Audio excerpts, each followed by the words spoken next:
and the American people.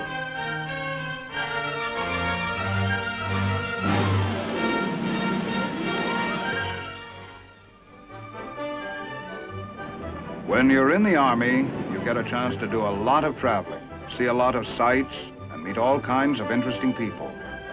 For me, some of the most interesting have been right here in our own country. My name's Sergeant Stuart Queen, host for The Big Picture. A good percentage of ideas for The Big Picture is taken right out of our history books. Other stories feature current Army activities of interest to the nation. But once in a while, something unusual comes along, tying in the present with the past, and we come up with a warm, human interest story. In my work, I get around the country quite a bit. It's part of my job. And whenever I'm in this particular vicinity, along this stretch of road, I stop by a quaint little restaurant called Charlie's Harbor Inn. Because it was here at Charlie's, this story happened some months ago. It was right here I discovered for myself that truth can be stranger than fiction.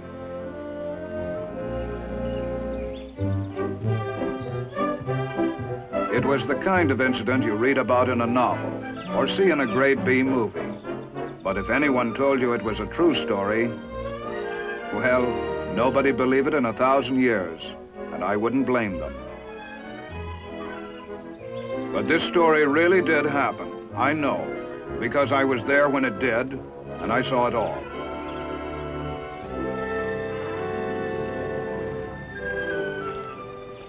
Anything wrong, officer? This your car? Yeah, why? That's why. So help me, officer. I didn't even know it was there. Let me see your license. Well, look, officer, I've only been here about 10 minutes. Yeah, I know. I was just making an important phone call.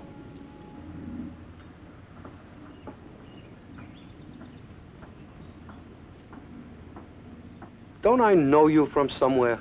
Now, look here, officer. I'm an honest, law-abiding citizen. I've never been in trouble with the police or anybody else. Why, I never even... Hey, okay, forget it. You ever been in the service? Yeah, but what's that got to do with it? Never mind that. Just answer the question. When did you serve? World War II, in the Army. Where? What part of the world? The Pacific. Say, what is this, an Inquisition? Take it easy, buddy. Take it easy. Where in the Pacific?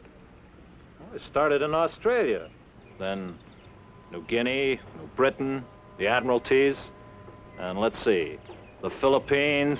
The Philippines? Where in the Philippines? Mostly Leyte and Luzon. Aha, Luzon. We hit Lingayen Gulf, then right down to Manila. You were in the Battle of Manila? From the kickoff till the final whistle. Santo Tomas. Mean anything to you? I rode the back of the first tank in. I thought I recognized you. Me? From where? From Santo Tomas. You see, I was one of the civilian prisoners there on Manila that you and your outfit liberated. No kidding. Yeah. Well, if this ain't the... Look, you got a minute? Sure. Let me buy you a cup of coffee? Yeah, sure. Look, whoever thought that... Nobody'd ever believe it, I know that. After all these years... Here was a veteran of World War II, and here was a man he helped liberate. Both meeting for the first time since that historic Battle of Manila in 1945. Peg, will you get us a couple of cups of coffee? 2 cups of coffee? As I said before, a true story, stranger than fiction, taking place right before my eyes. Man, you've added a few pounds here and there. Food's better over here, and the wife's a good cook. Say, don't I remember your wife at Santo Tomas? Kind of frail? That's right. After you arrived, we had to take her out on a stretcher. How is she now? Couldn't be better. Matter of fact, we got 4 kids. 4? Yeah. That's great. My wife and I often talk about those days. We never did get much of a chance to thank you and your outfit for liberating us. I'll never forget the first day you arrived at Santo Tomas. How'd your outfit get there so soon? Well, it was all part of the stepped-up liberation of the Philippines. As I recall... You really want to hear about it? Yeah, I sure would. Well, as I recall, the GIs had taken Leyte and landed on Mindoro, the island directly south of Luzon. So my outfit and a lot of others were ready for the main event. We hit the beach at Lingayen Gulf, about 100 miles north of Manila. We thought we'd be moving right into the teeth of Jap resistance, but we were wrong. That was to come later.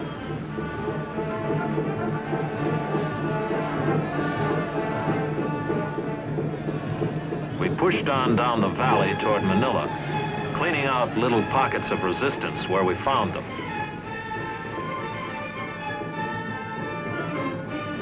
Out ahead of us, Air Force and Navy planes were softening up the way.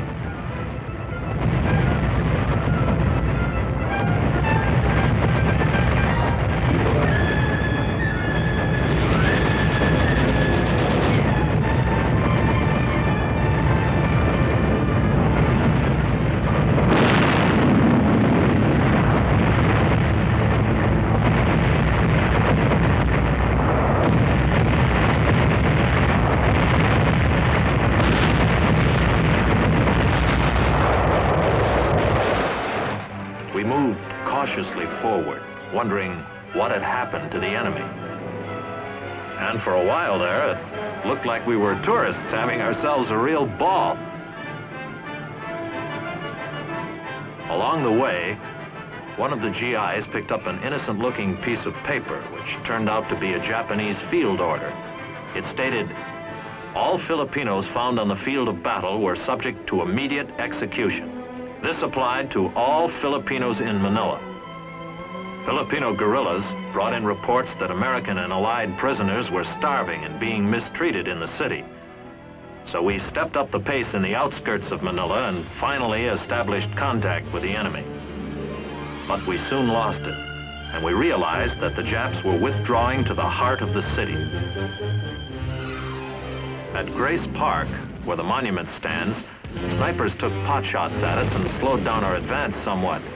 And the only satisfaction I recall here was that my outfit was the first to enter Manila proper.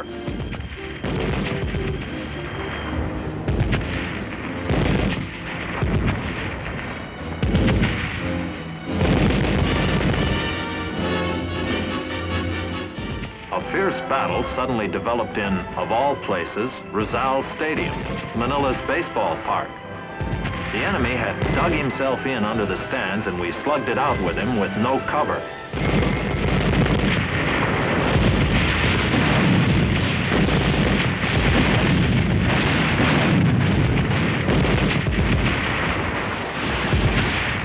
Rizal Stadium, a baseball park.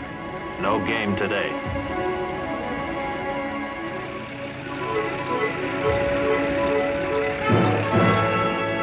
Then we raced into the University of Santo Tomas and liberated, along with you, hundreds of American and Allied internees. It had been 3 years since this pathetic group of prisoners had seen a free American or a square meal. Everyone in Santo Tomas was fortunate that there had been U.S. Army and Navy nurses who had been captured on Corregidor to care for you during those dark years. After we arrived, wires were sent home by the internees, and many replies came back in a few hours, affecting some noticeably.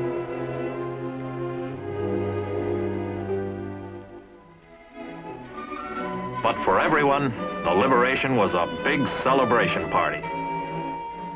Kids who'd had no toys for 3 years now had giant-sized ones. And all of us were discussing how wonderful it was that the nightmare was over, at last.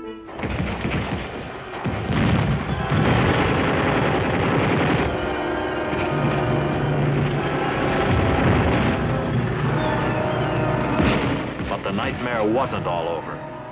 The enemy started shelling us at Santo Tomas. We saw internees who'd survived the 3 years as prisoners killed by the incoming fire. I'll never forget how the shelling of this non-military target continued for several days while we evacuated the seriously ill and injured. Finally, the shelling of Santo Tomas let up. The Japs needed their artillery fire more urgently elsewhere. Then the internees were evacuated to the States, most of them by plane. But I guess you'd remember more about that evacuation than I would. I'll never forget it.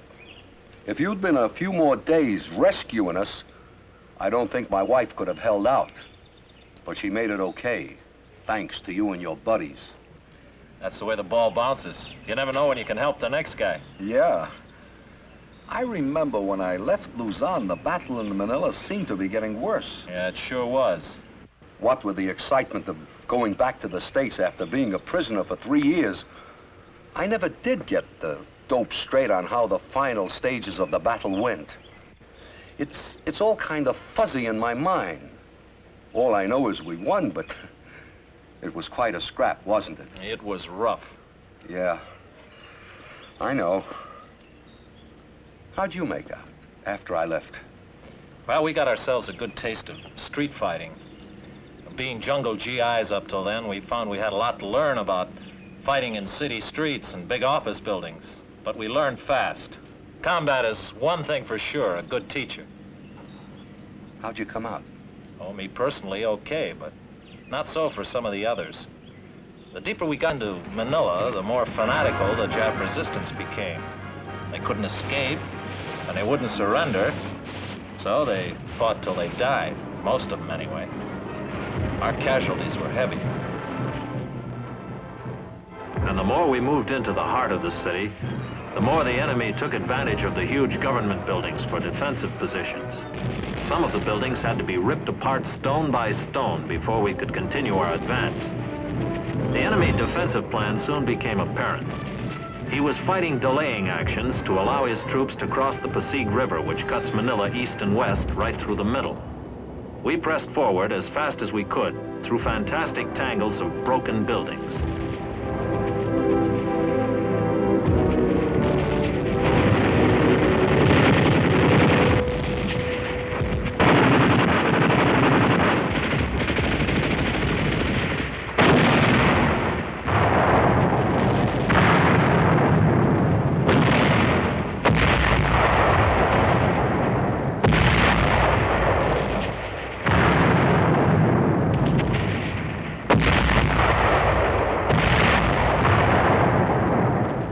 After each Jap unit crossed the Pasig River, a bridge was destroyed, leaving one less for us when we reached the river. Our troops found out the hard way just about all there is to know about street-to-street, building-to-building combat. And the more we learned, the faster we moved, denying the enemy the advantage of a leisurely withdrawal. Those Japs who couldn't pull back dug in and fought till they died. Many Filipinos braved frontline fire, handing out cigars or candy to show their gratitude to us.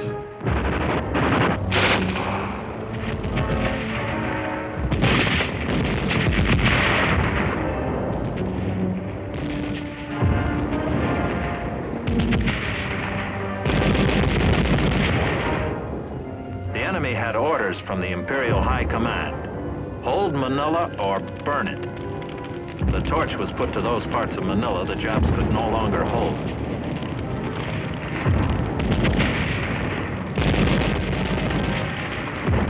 Barrels and drums of gasoline and motor oil were detonated by the Japs inside buildings from one end of Manila to the other. And through all of the inferno, the GIs kept up the initiative, carrying the attack forward toward the Pasig River.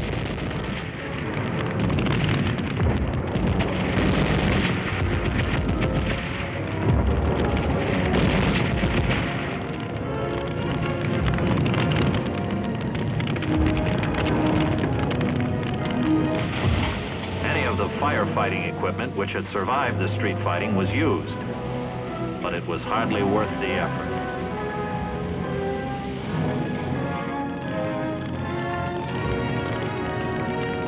The fire gained momentum, burning city blocks at a time, consuming everything in its path that would burn, and it seemed to reach its peak of destruction at night. The Battle of Manila had reached a decisive phase. We were north of the Pasig River, and the Japs were south and moving into the famed old walled city called Intramuros. We kept the enemy pinned down with our fire while we brought up troops to prepare for a boat crossing of the Pasig.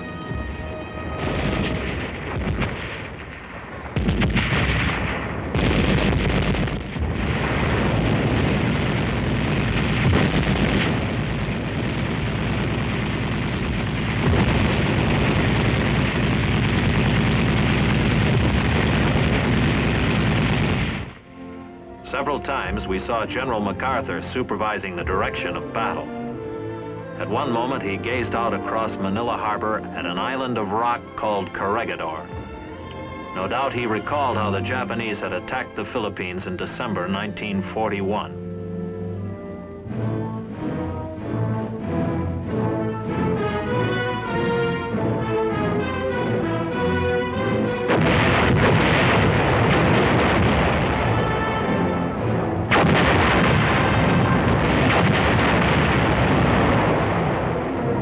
And then in May 1942, the enemy swarmed over Corregidor. No doubt, too, the general had many times pondered the fate of his troops who were outnumbered, out of ammunition, food, and medical supplies, and thus compelled to surrender.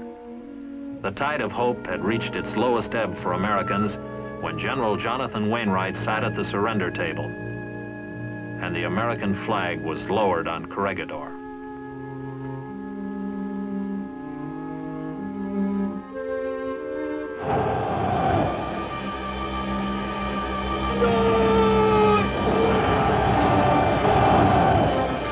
One thing General MacArthur wanted more information about: the condition of the prisoners taken on Corregidor and elsewhere in the Philippines. The word had gotten around about the death march, the forced march of the American prisoners by the Japanese, which caused many to die. These were the troops the general had in mind when he returned to the Philippines. The general had all of those depressing memories of 1942 to consider while he directed the battle in Manila 3 years later, during February 1945. An isolated pocket of Jap resistance developed in Manila's city prison, called Bilibid. Filipinos brought in word that American prisoners, many captured on Corregidor, were being held in Bilibid. We stepped up the attack and raced toward the city prison.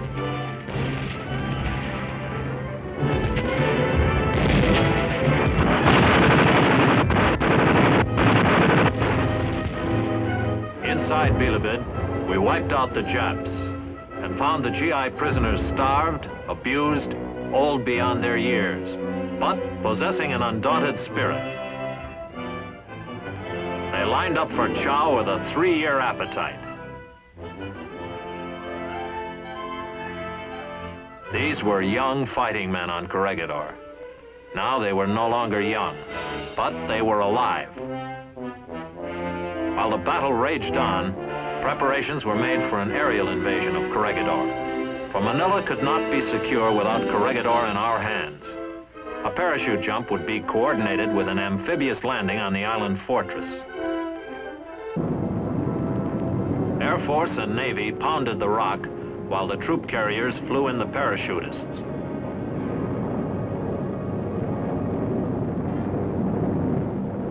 And when the drop zone on Corregidor was lined up, there was nothing left to do but jump.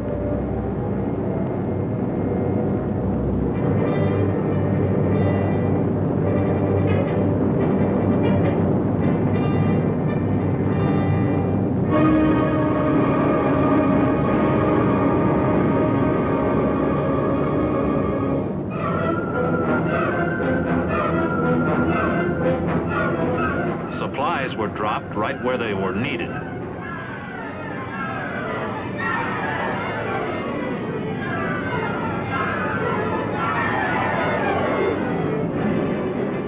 While the parachutists seized their objectives on top of the island, an amphibious task force hit the beaches.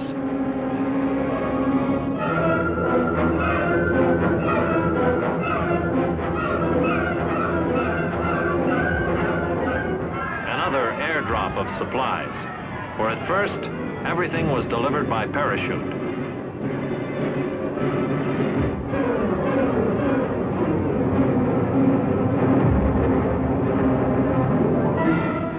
Although Corregidor was lightly defended, every Jap there fought a fanatical battle. While the island fighting continued, the battle in Manila was going into the final phases. All of the enemy forces alive had withdrawn into the walled city south of the Pasig River. Now the Japs literally had their backs to the wall. They couldn't escape and wouldn't surrender.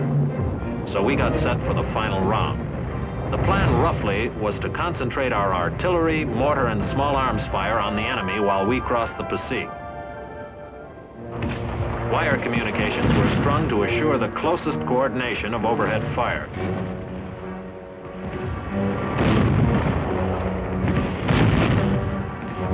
Finally, when everything was all set, the order was given to commence firing.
Lined up assault boats and amphibious tracked vehicles and then made the first river crossing attempt.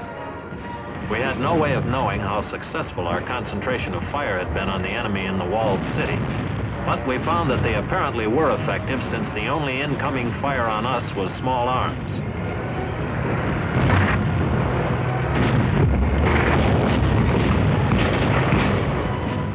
Soon we were pouring across the river, getting established on the south side and moving toward the closest wall of the walled city.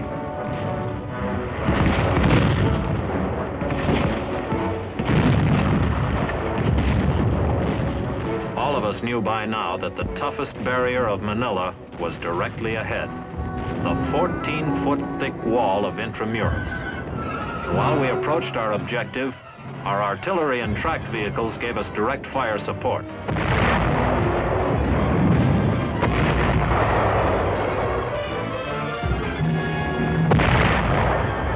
Between the river and the walled city was an open park area. And as we moved over it, we realized that this was the first open spot we had crossed since the Battle of Manila had begun.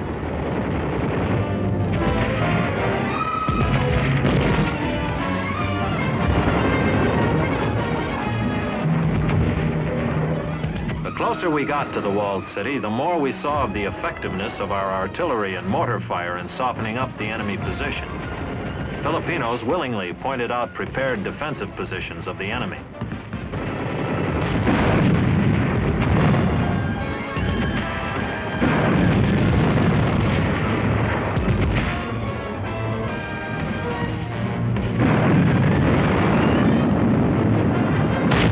Finally, we reached the outside wall.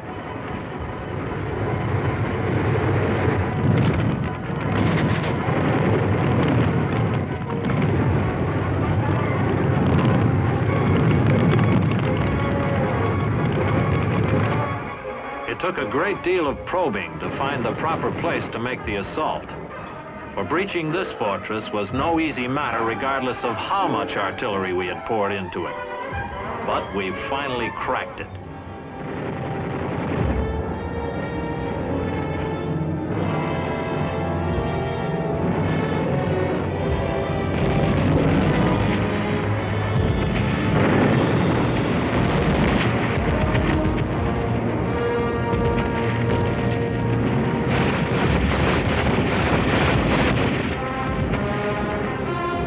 Once inside Intramuros, the city within the walls, the battle was suddenly over. Only the rubble and chaos of combat remained. And among the debris, we found human wreckage.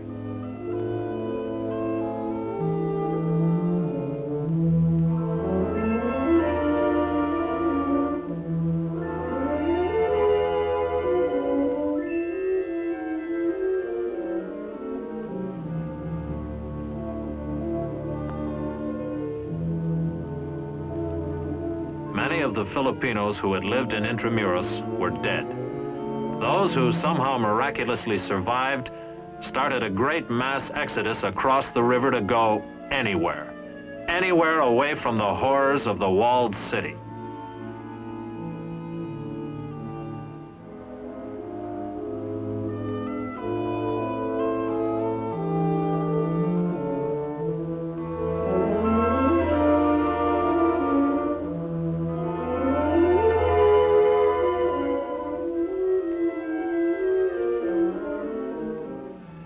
Although the fighting in Manila was over, there still was one more military action to be taken. A general had said he would return. He had. Now, with a flag-raising ceremony on Corregidor, the Battle of Manila was officially over.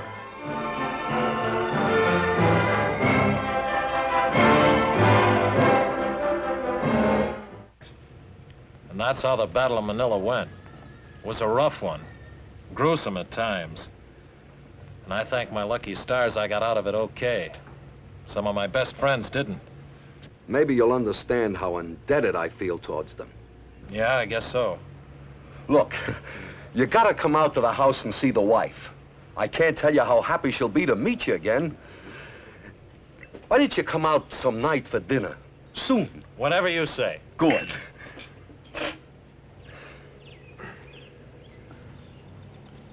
Looks like we've got some unfinished business here. Yeah, it sure does. Well, there's one way to finish it, but good.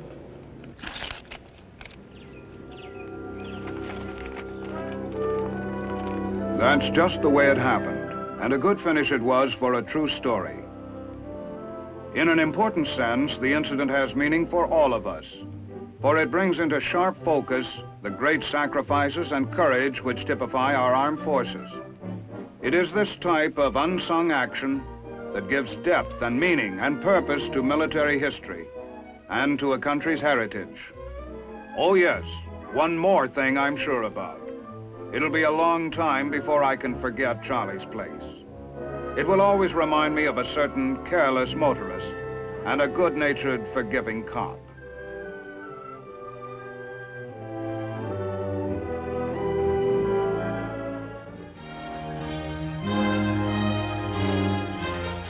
The Big Picture is an official report for the armed forces and the American people.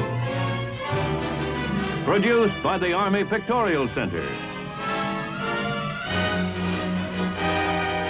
Presented by the Department of the Army in cooperation with this station.